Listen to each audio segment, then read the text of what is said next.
Kinshasa, Lubumbashi, Matadi, Goma, Mbandaka, Bukavu, Kisangani, Mbujimaï, Kenge. iWeb, l'information pour vous et avec vous En toute objectivité, À vous la parole. iWeb. Contente de vous retrouver une fois de plus dans cette émission, chers internautes, chers lecteurs et chers auditeurs de iWeb Radio. Bienvenue dans cette émission Top 15.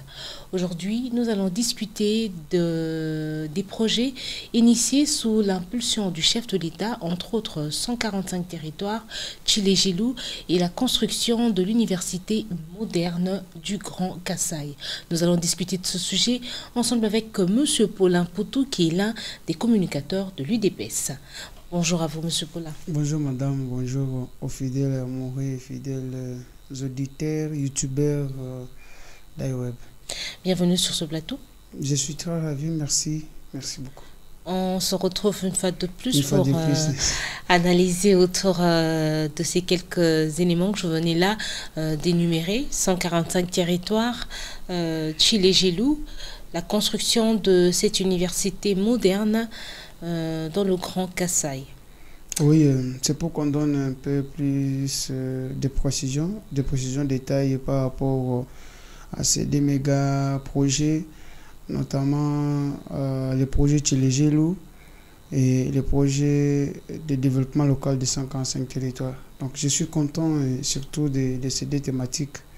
Ça va aider, ça va permettre aux Congolais de comprendre beaucoup de choses à ces sujets, de comprendre, de maîtriser. Quand on parle de ces programmes de 145 territoires, on veut dire quoi? Quelle est la vision du gouvernement et quelle est la vision de son initiateur, le président de la République? Le samedi 27 mars 2021 à Mbujimaï, le vice-premier ministre et ministre des Infrastructures, Willy Ngopos, lance les travaux Tshilé-Gelou à Mbujimaï. Le 24 mai 2022, le directeur provincial de l'OVD, Trésor Kachala, annonce qu'ils en sont à 90% de la réalisation du projet. Du 24 mai 2022 à aujourd'hui, le 20 février 2023, qu'en est-il de la situation de Tshilé-Gelou? Oui, madame, le projet Tshilé-Gelou, c'est Tshilé-Gelou, c'est un Tchilouba, qui signifie modèle. Donc c'était une initiative salvatrice du chef de l'État qui, pour lui, il fallait commencer par la ville-province de Kinshasa, parce que Tshilé-Gelou ne concerne pas seulement les Grands Kasaï. Évidemment. Il y a la ville-province de Kinshasa avec 39,72 km visés. Il y a l'espace Grand Kasaï, donc toutes les 5 provinces ici du Grand Kasaï. Il y a la province du Kasaï avec 15 km, la province du Kasaï central avec 35 km. Donc, quand on parle de Kasaï, il y avait la ville de Tshikapa, qui est le chef-lieu qui était visé. Kasaï central avec la ville de Kanang avec 35 km. Il y avait la ville de Mbujimaï, le chef-lieu de la province de Kasaï oriental, avec une projection de 25 km, quelque chose. Il y a la ville de Mweneditu. Pour la province de Lomami, il y avait moins du tout, à peu près on avait projeté 5,5 km et 10 pour la ville de Lusambo, qui est le chef-lieu de la province de Lomami. Donc pour Lomami, il y avait des villes, il y a aussi la Cabine plutôt, qui est le chef-lieu de la province de Lomami. Il y a le Sambo, le chef-lieu de la province de Sankuru, avec quelque chose de 10 ou donc plus ou moins 10 km. Donc, cette vision, beaucoup plus, était des enclavés, d'engager un peu nos villes. Parce que les soucis du chef de l'État, c'était les villes. Si vous voyez dans le régime, tout le régime passé, l'espace Grand Kasaï était délaissé, était oublié. Donc, il fallait délaissé, oublié par qui? Je parle des régimes passés. Tout le régime passé. Okay. Donc, dans lequel il y avait aussi des loubas. Dans lequel il y avait des loubas qui occupaient des grands postes. Mais vous savez, c'était comme pas Kabasubabo qui a été ministre de l'énergie à l'homme qui est Mbujimayi. devenu plus modèle. Kabasubabo, Avec le projet Kabasubabo Or Bleu. Kabasubabo était gouverneur du Kasaï occidental. Il dirigeait Kasaï occidental avec comme ville qui avait deux grandes villes, Tchikapa à l'époque parce qu'on n'avait pas encore découpé, et la ville de Kananga qui était le chef-lieu de la province de Kasaï. Il avait initié le projet Or Bleu quand il était ministre, non?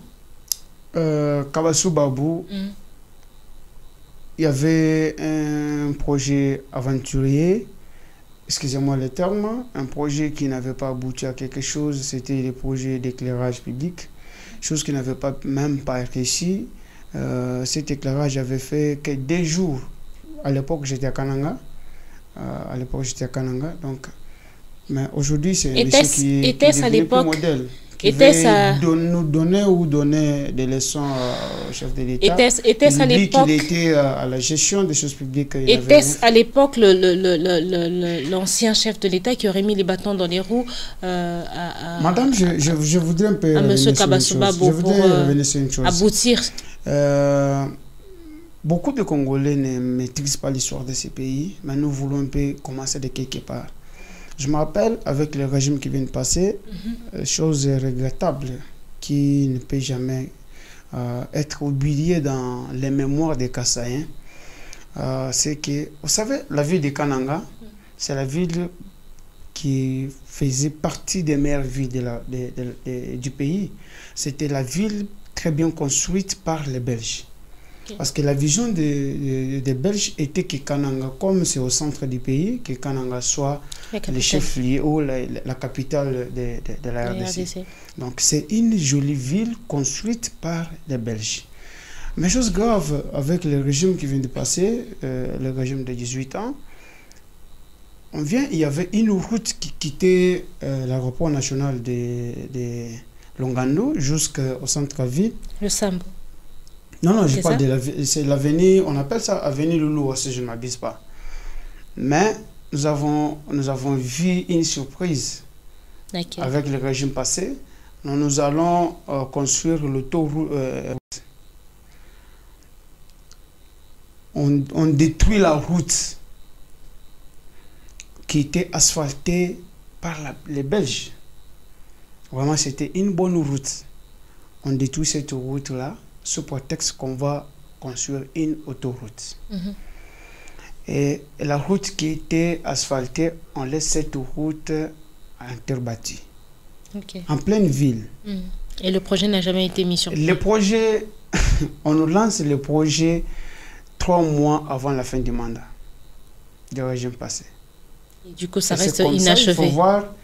Il faut voir cette route. Juste après l'enlèvement des goudrons qui étaient laissés par les Belges, et on laisse la route comme ça. Donc quand il pleut à Kananga, quitter l'aéroport de Longando jusqu'au centre-ville, vous allez peine.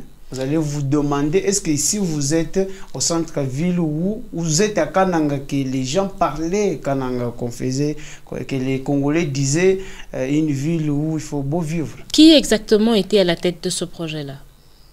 Je parle, c'est un projet du régime passé. Oui, régime passé, c'est en vrac, c'est en général. Il y avait un régime passé, mais il y avait un ministre de l'infrastructure. Il y avait M. Patrick, si c'est Patrick Kanga, qui fait actuellement beaucoup de bruit, qui s'occupait des projets des infrastructures. Qui était le ministre de l'infrastructure à l'époque? C'était juste, j'avais voulu un peu apporter des précisions. C'est comme ça que Kananga, c'est comme ça que Grand Kasaï a été détruit. Non, pas le Grand Kasaï, uniquement la route de Loulou. Non seulement Kasaï, je suis sûr que cette réalité, c'est presque dans toutes les villes, dans toutes les provinces. Donc il fallait, maintenant avec ce nouveau régime, penser à construire quand même des routes dans les meilleures villes, dans les grandes villes du pays. C'est comme ça que le chef de l'État a initié ce projet avec le gouvernement. Il fallait peut-être créer même des voiries urbaines dans nos villes. Parce que quand il n'y avait plus de routes, en Mbujimayi, même chose, toutes les villes dont je viens de citer. À Kinshasa, ce n'était pas un secret pour personne. Il n'y avait pas de route, il y avait d'autres routes maintenant actuellement que les gens circulent à l'aise et d'autres on n'a pas même inauguré. Mais vous sentez que la circulation commence à revenir un peu à normal. Mais bon, je prends par exemple l'exemple de ce changement qu'on a quand même vu, c'est la route, la grande avenue qui venait de l'aéroport jusqu'au centre-ville, qui s'appelait Lusambo à l'époque, aujourd'hui qu'on a nommé Fachi. Ça c'est une des réalisations en Mbuji-Mayi, oui. Donc pour votre information, les pourcentages donnés par les directeurs de l'OVD, c'est exact. Donc si vous arrivez aujourd'hui 90% en Mbuji-Mayi. Si vous arrivez aujourd'hui en Mbuji-Mayi, vous sentez qu'il y a un changement. À Kananga aussi, il y a d'autres villes comme l'avenue Likasi, il y a l'avenue Luluwa au centre-ville, il y a l'avenue aussi Etienne. L'avenue Luluwa qui a été détruite sous le régime passé, aujourd'hui... Bien qu'on n'a pas encore terminé, parce que cette avenue quitte de la rivière Luluwa jusqu'à ce que vous allez dépasser. C'est la route nationale. D'ici la fin du mandat, on aura... Oui, je suis sûr que d'ici... La réhabilitation sera totale? D'ici la fin de ce premier mandat, donc on aura déjà terminé... Pourquoi vous dites premier mandat? Tous les projets, Tchilegelou, à Mbuji-Mayi et à Kananga, il va rester à Tchikapa et dans d'autres villes dont j'ai cité sur vous. Pourquoi vous dites premier mandat?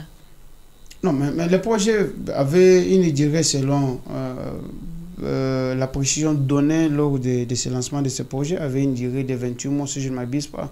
Donc, bien qu'il y ait eu dépassement, cela a été dit. Donc, 28 mois si ça a été lancé en 2021. 28 mois si ça a été lancé en 2021, ça veut dire que logiquement, en 2023, en mi-2023, on devrait déjà avoir... On devrait avoir déjà toutes ces variétés. Le projet complètement achevé. Les projets complètement exécutés à 100%. Mais il y a eu un peu de petits quoi qui ont fait qu'on ne puisse pas... Des petits ou des grands? Je ne suis pas des petits, donc... Quand par exemple vous voyez Mbuji-Mayi, vous prenez Kananga, vous prenez Kinshasa, donc c'est déjà, il y a eu déjà l'avancement un peu total, bien que ce n'est pas 100%. Donc je dis, si on va réactiver les choses, je crois, avant la fin de ce premier mandat donc, du chef de l'État, on aura à finir tous ces projets dans son ensemble. Le retard que nous avons connu dans l'exécution comme prévu du projet Tchilegelou, il y a eu détournement, que le chef de l'État lui-même aussi condamne, et que le comportement un détournement de Congolais voler les biens sur le régime actuel. Donc, madame, quand même, il faut féliciter l'actuel dirigeant. Je le félicite de tout cœur. Féliciter ce régime. Je reconnais même les efforts qu'il est en train de faire pour emmener le changement. Quand vous détournez... Mais vous devez quand même reconnaître qu'il y a eu détournement, même sous son règne. Vous détournez 50 francs. C'est un comportement daté de longtemps. C'est oui. Dans le sang des Congolais. Non, ce n'est pas dans une année qu'on peut changer tout. Moi, je suis entièrement... Je suis d'accord avec le chef de l'État. Aujourd'hui, quand vous volez l'argent, vous volez un 50 francs. Même un petit enfant de 2 ans sait que tel monsieur a détourné, telle madame a détourné. Mais ce n'était pas le cas avec les autres régimes où les 32 millions... Je suis d'accord. Les autres régimes... Quelqu'un prenait 1 million 200... Vous voyez ce système? Monsieur Paulin, attendez. Je suis d'accord avec les efforts que fournit le chef de l'État. Nous savons tous lire la volonté qu'a le chef de l'État pour améliorer la situation de la République démocratique du Congo. Je suis entièrement d'accord avec vous. Je ne dis pas non. Et je ne nie pas.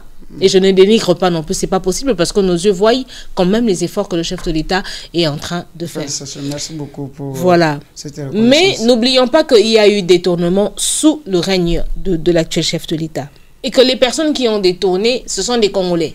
Ce ne sont pas des Américains, ce ne sont pas des Marocains, ce sont des Congolais, parmi lesquels même des ressortissants du Grand Kassai. Je me rappelle de l'IGF. Je me rappelle Non, M. Paulin, attendez. Vous avez dit que quand même, il faut reconnaître que sous ce régime, on s'est dénoncé qu'il y a détournement. Oui, mais après que l'IGF ait constaté qu'il y a eu détournement, quel est le sort des détourneurs? Oui, c'est ça du mal de notre justice. Hein. C'est ça du mal de notre justice que je ne critique pas 100%.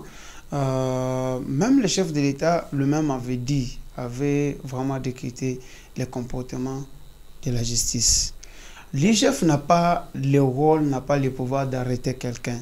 Mais de suivre. Fait le contrôle, il fait l'audit et que il apporte le dossier auprès de la justice. C'est pour que la justice puisse poursuivre les détourneurs. Dans cette justice, n'y a-t-il pas de Kassaïens? Dans la justice, n'y a-t-il pas de Congolais? Je crois que la justice est faite pleinement de Congolais et parmi lesquels on compte des Kassaïens. Pourquoi toujours parler des Kassaïens? Je parle des Kassaïens parce que... Congolais, non, là, je parle exactement des Kassaïens. Pourquoi? Ouais. Parce que... ils sont ressortissants de là. C'est leur province qui est en train d'être travaillée. Tous les détourneurs ne sont pas ressortissants du Kasaï. Oui, je sais. C'est pas ce que j'ai dit. Je n'ai pas dit que tous les détourneurs étaient ressortissants de là. Je suis en train de parler comme ça, en fonction du projet. Bien sûr qu'il y a eu des Kassaïens qui est du Kasaï, qui étaient aussi à la tête de ces projets-là, qui... ce sont des gens de même comportement que les Kassaïens que nous avons connus dans le régime passé. Voilà, c'est ce que je voulais. Je voulais vous emmener à dire que les détournements, les fraudes, la mauvaise volonté ne s'attachent pas forcément au chef de l'État. L'actuel chef de l'État fournit des efforts. On sait le voir, il a la volonté, il est ferme sur ses décisions. Mal accompagné par la justice. Il est mal accompagné par la justice, il est mal accompagné par, pas seulement la justice, il y a autre chose qu'on devrait peut-être toucher, mais qu'on ne touchera pas, sinon on va s'égarer du sujet pour aujourd'hui. La justice avait compris ce qu'il avait dit. Mais aussi, on peut se dire que l'ancien chef de l'État n'avait pas empêché, l'ancien chef de l'État n'avait pas empêché à ceux qui avaient initié le projet, par exemple, de réhabiliter la route Louloua, qui passe par la rivière Akananga, d'emmener ce projet-là jusqu'à sa fin. Certainement qu'en 3 mois, ils avaient eu le budget qu'il fallait, mais qu'ils ont détourné l'argent comme d'habitude. Madame, soyez au moins d'accord avec moi par rapport à ça. J'ai eu la chance de vivre au Kasaï. J'ai la chance de vivre au Kasaï. Moi, j'ai quand même eu la chance de circuler un tout petit peu. Non seulement au Kasaï, dans d'autres provinces aussi, je sais ce que les Kassaïens avaient connu sous le régime passé. Donc, on tourne la page. Ici, nous parlons de Tchilé-Gélo. Je suis sûr que les gens comprennent que les Congolais comprennent aujourd'hui vraiment qu'il y a eu l'avancement parfait dans le cadre de ces projets de Tchilé-Gélo. S'il n'y avait pas le comportement biaisé que moi je qualifie des ennemis des Congolais, les Congolais, mais qui sont ennemis du Congo, de la RDC, ces projets devraient vraiment être déjà au terme, au moment où nous parlons. Parce qu'il y avait la volonté existe, il y a l'engagement et la détermination du chef de l'État pour que le Congo porte une nouvelle robe. Non seulement pour les Kasaï, dans d'autres provinces. Malheureusement, mon téléphone n'a pas d'énergie, la charge plutôt. Je devrais vous montrer certaines réalisations aussi faites dans d'autres villes comme la ville de Matadi, dans le Congo central et d'autres provinces. Vraiment, nous avons de l'espoir que non seulement Kasaï, mais le Congo tout entier vraiment aura un changement, connaîtra un changement. Parce que ça se manifeste déjà.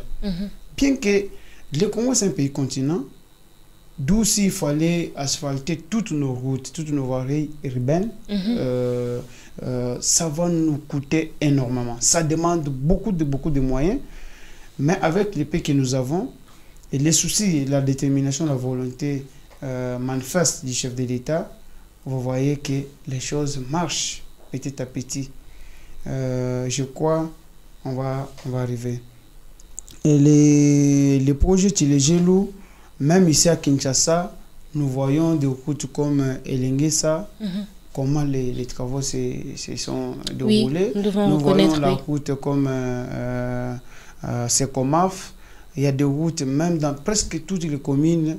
Il y a la commune Modésar, il y a Itaga, il y a beaucoup de routes ici sur cette ville qui ont été entretenues, d'autres réhabilitées, toujours dans le cadre du projet Tchilé-Gélo. Bien que on n'avait pas encore fini avec le projet Tchilé-Gélo, il y a eu encore l'ajout du projet du gouvernement. Ça, c'était le programme du gouvernement qui est des zéro tours. Mais on voyait que Kinshasa est transformé en un chantier.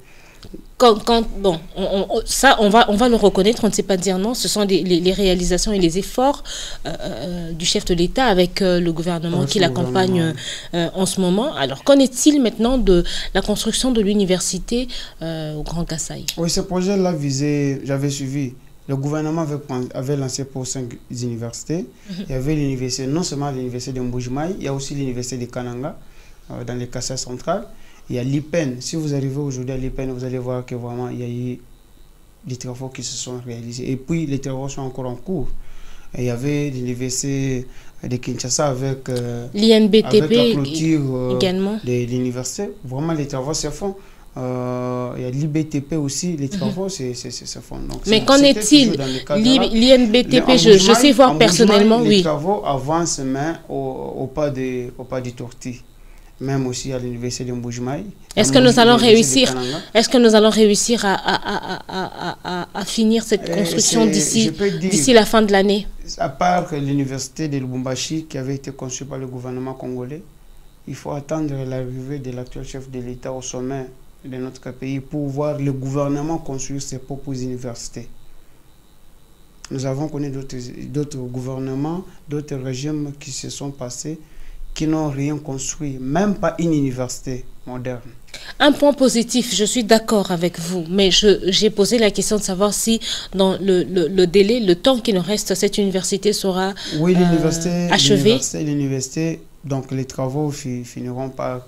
Parce qu'on a déjà parlé de détournement même là. Oui, même dans le cadre de ces travaux, vraiment les ennemis de ces pays... les premiers ennemis des Congolais, c'est les Congolais eux-mêmes. Oui, les ennemis de notre République. Quand même, ayez pitié de votre pays.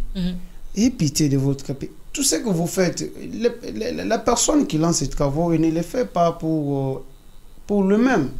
Parce que je ne pense pas que ces enfants iront tous dans cette université-là. Il le fait, c'est pour les Congolais, c'est pour ses frères et sœurs congolais. Mais ce que nous vivons, ce que nous voyons et ce que nous faisons, ça n'est pas bon. Ces pays ne peuvent seulement se développer avec l'effort d'une seule personne, chef de l'État, ou soit du gouvernement seul. Mais le gouvernement, si le gouvernement a l'appui de tout le monde, ça va aller. Même au sein du gouvernement, il y a ceux-là aussi qui sont venus juste pour leurs poches. Mais nous leur demandons que voyez d'abord les soucis, la détermination et la volonté qu'a les numéro 1. Mais vous, pourquoi pas suivre ces pas? C'est ce qui peut amener notre pays au même rang que le Rwanda aujourd'hui. Parce que vous ne pouvez pas, sur beaucoup de plans, comparer notre pays avec le Rwanda, comparer notre pays avec l'Angola. Tous ces pays-là étaient en retard par rapport à la République démocratique du Congo. Mais les habitants, les originaires de ces pays ont pris conscience, ont pris l'engagement, ils ont dit l'affaire de ces pays, le développement de notre pays, c'est l'affaire de nous tous. Avant que les restes du monde viennent nous appuyer, mais nous-mêmes, nous pouvons faire quelque chose. Mais si on lance un projet, et vous êtes le premier, si c'est un projet de 600 millions, vous seul, vous prenez, ou soit si c'est un projet de 6 millions, vous prenez 5 millions, vous mettez dans votre propre poche. Avec les 1 million, est-ce qu'on saura faire quelque chose? Non, je ne pense pas. Donc, madame, je vous assure que concernant ce projet de construction de 5 universités modernes, ça va toujours finir par s'accomplir. Il y a aussi ce que le chef de l'État avait dit lorsqu'il était là à Bandaka, à l'Équateur. Il va le faire avec... Est-ce qu'avec le temps qui lui reste, il sera en mesure de commencer cette construction-là à l'Équateur et l'achever? À l'Équateur, oui. Combien de mois ne reste-t-il? Presque. S'il commence, 10 mois. S'il commence, ça peut prendre. Tout dépend de la durée de construction pourra être fournie par l'entreprise qui pourra gagner les marchés. Est-ce qu'il y a déjà des fonds mobilisés pour cette construction, pour lancer la construction? Le gouvernement continue toujours à mobiliser les fonds, même pour les universités, d'autres universités ciblées, Mbujimai, l'université des officiers de Mbujimai, l'université de Kananga, l'IPEN. Je crois que le boulot finira toujours par arriver au terme. L'argent récolté dans le RAM est celui qui devait aider à construire l'université de Mbuji-Mayi. On n'a pas encore ça contribue clarifié cette situation. Non seulement pour... D'autres sources nous disent que les fonds mobilisés pour le RAM n'est même pas encore touché, c'est gardé en banque. Les étudiants ont l'accès à l'Internet gratuitement, notamment à l'université de Kinshasa, à l'IPEN. C'est grâce toujours aux fonds récoltés. De quelle qualité? Quelle est la qualité de l'Internet fourni? Quelle que soit la qualité, bien qu'elle n'est pas à la hauteur. À la hauteur, tout aussi vit la charge aussi. Ça ne vous fait pas mal, ça ne vous fait pas mal, ça ne vous gêne pas que tout ce que nous avons à faire soit que nous soyons dans l'à peu près? Est-ce qu'on ne peut pas, pour une fois, bien faire une chose? Nous ne sommes pas dans l'à peu près. Les choses se font. Nous avons commencé la construction de l'université au Grand Kasaï à Mbuji-Mayi, qui est très très en retard parce qu'il y a eu détournement. Ça, c'est de l'à peu près, parce que par rapport au moment où ces travaux ont été lancés et aujourd'hui, il se trouve un très grand écart. Le chef de l'État a mobilisé les fonds qu'il fallait, par exemple, pour qu'on lance les travaux et le projet pour abriter ici les Jeux de la francophonie. Cet argent a été détourné. Ce qu'on est en train de faire maintenant, ce sont de grands efforts qu'on fournit. On n'aura pas atteint le résultat escompté. Ça sera certainement, il y aura une dose d'à peu près là-dedans. La qualité de l'Internet qu'on nous fournit, c'est de l'à peu près. Il y a un adage qui dit construire sans terminer, c'est détruire davantage. Je ne suis pas venu pour vous poser des questions, mais je suis venu pour répondre à vos questions. Mais je donne quand même un argument qui est sous forme d'une question. Il y a eu des tournements ici, dans le cadre du projet 100 jours de construction des sauts de moutons. Il y a eu des tournements, mais le gouvernement, le chef de l'État n'avait pas baissé les bras. Il y a eu encore mobilisation d'autres fonds. On a construit, on a fini par voir les sauts de moutons. C'est terminé. Mais les maisons préfabriquées qui font partie du projet 100 jours sont en train de se détruire. D'ailleurs, sous la pluie, juste un exemple, on ne les a pas encore ramenés et on ne les utilise pas encore. C'est un à peu près. C'est un exemple pour vous dire que, bien qu'il y ait des tournements, donc, et que nous voyons déjà, on a fini la fondation, on est au niveau de l'élévation des murs. Est-ce qu'on arrête? Parce que non, je n'ai pas dit qu'il fallait arrêter. Je n'ai pas dit qu'il fallait arrêter et je n'ai pas dit que... Il faut voir dans quelles conditions nos frères et sœurs de ces universités-là, ils étudient dans quelles conditions. Allez-y aujourd'hui, je suis allé le vendredi, j'étais à l'IPEN. J'ai vu moi-même les bâtiments, comment ça s'est construit. Donc vraiment, c'est un coup de chapeau au gouvernement pour ces entièrement d'accord avec nous, mais il faudrait que nous ayons quand même cette clarté d'esprit, ce courage d'accepter que nous devons lutter, militer contre l'à peu près. C'est ce que nous devons faire partir de nous pour arriver à avoir des résultats sans reproche. Il faudrait pour une fois qu'on arrive à faire quelque chose sans reproche. Et quand nous faisons des émissions où nous analysons comme ceci, nous allons dire tout haut ce qui a été bien fait et nous dirons aussi tout haut ce qui a été mal fait. C'est ça que j'ai dit. Ici, nous condamnons tous les mal. Les mal, c'est le fait de détourner parce que quand l'argent sort, ça sort, c'est pour l'intérêt des Congolais, c'est pour l'intérêt de tout le monde. Parce que quand on construit cette université à Mbuji-Mayi, ce n'est pas seulement pour les Kassaïens vivant à Mbuji-Mayi qui doivent étudier dans cette université. Évidemment. Vous trouverez un frère, un jeune... Pende, un Tétéla, un Mango, un Swahili et tout. Il peut quitter Goma, il dit un Sakataoui. Évidemment. Hein, c'est ça. C'est comme l'université de Kinshasa. Ne reçoivent pas, cette université ne reçoit pas seulement les Kinois, mais il y a des gens qui viennent dans des provinces, dans d'autres provinces. Qui viennent même d'autres pays africains. Vous voyez, nous pouvons voir ces soucis-là, nous pouvons voir vraiment un bon cœur. Quand vous détournez cet argent-là, c'est pourquoi ici nous condamnons cet acte de détourner les fonds publics. Parce que si les chefs initient les projets, c'est ça que nos frères et sœurs congolais puissent comprendre. Les chefs initient un projet. Ils laissent ces projets-là. Il y a des gens qui doivent exécuter le projet parce qu'il y a le concepteur du projet, il y a le maître d'œuvre, il y a l'entreprise qui doit exécuter le projet. Donc, il y a à peu près 4 intervenants dans le cadre d'un projet. Mais si l'initiateur a déjà initié et qu'on laisse le marché aux tiers, Et ces textes-là parviennent à détourner. Est-ce que ça devient encore le problème d'initiateur? Non, je ne pense pas. Mais voyons voir les soucis qu'a l'initiateur. Il a quel souci? Il est animé par quelle volonté? C'est si nous parlons de la volonté qu'a le chef de l'État. Parce qu'il est en train de constater, ici, il y a quelque chose qui manque. Qu'est-ce qu'il faut faire? Qu'est-ce qu'on peut faire pour la vie de Matadi? Il faut faire ça. C'est comme dans le cadre du projet de 145 territoires. Lisez ces projets, il faut voir comment les beautés il faut voir la beauté de ces projets. Mais la beauté se trouve sur le papier. Disons, non, ça a déjà commencé. Dans d'autres provinces, les projets ont déjà commencé. Vous avez vu comment les engins... Est-ce que le projet... C'est bien qu'on commence le projet, mais il ne faudrait pas qu'on vive... C'est bien que le projet commence, mais il ne faudrait pas qu'on vive ce qu'ont vécu nos frères Kassaïens, comme vous venez de le dire, à Kananga. C'est ça l'appel que nous lançons tous, aux détourneurs, même aux gens qui sont encore restés, qui ont gagné les marchés pour exécuter ces projets. Ne suivez pas les pas des autres. Parce que quand vous le faites, vous détruisez votre propre pays. Un Belge ne quittera pas la Belgique s'il n'a pas fait quelque chose pour venir construire ici en RDC. Exact. Le Congo peut et doit être construit par les Congolais eux-mêmes. Vous savez pourquoi ici nous souffrons, nous pleurons, nous avons notre économie par terre? C'est parce que nous-mêmes, nous avons l'argent. Nous ne voulons pas investir. Nous ne voulons pas relever le niveau économique de notre propre pays. Nous oublions que si nous avons une économie faible, le social aussi ne pourra pas, on ne pourra pas répondre aux besoins sociaux ou aux besoins sociaux. Maintenant, qu'est-ce qu'il fallait faire? Nous avons l'argent.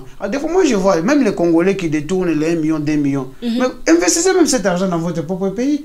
Quand vous laissez, et vous laissez un Chinois qui vient avec un 5 000, il vous ouvre un supermarché, vous êtes le premier, vous êtes là, vous négligez même pour aller vendre ou acheter les produits dans votre boutique de votre propre frère, qui a même les mêmes prix que les Chinois.